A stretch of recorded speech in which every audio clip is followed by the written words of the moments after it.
plek uit te kom. Ja. Dan moes hulle gekyk het hoe die sterre loop. Ons het maar nou deesdae GPS'e, nee.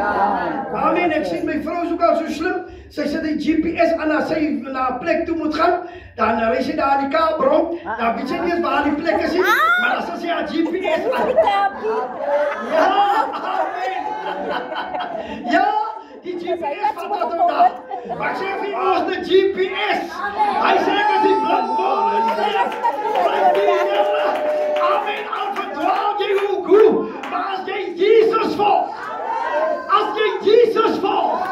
sal jy nooit verdwaal nie. Jy sal nooit verlore wees nie. Want ek sê vir jy, toe sê die herders wat ek nog gehad het, soos hulle nou moet gelees het vanaf vers 2 tot vers 11.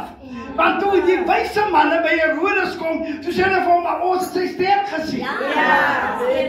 Want hulle het die sterrenruim beskou, altyd bestudeer.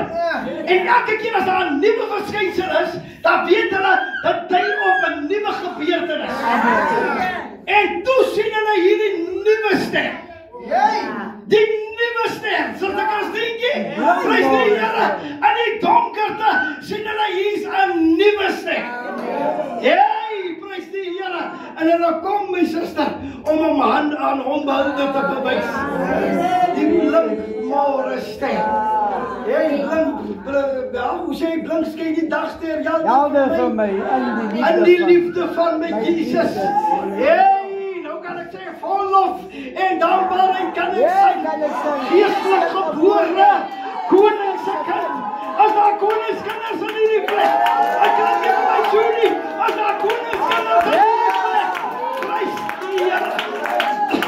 Want as hy dagster aan jou lewe kom skyn, dan bring hy vir jou nuwe lig. Mag die Here vanmôre seën.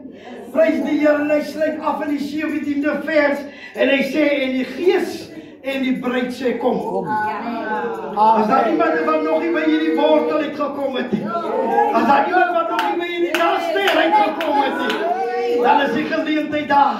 Hy sê en die Gees en die bruid sê kom. En almal wat dors het, sê in 'n ander gedeelte, kom. Die Here seën sy woord. En elke hart geseënde Kersfees vir u.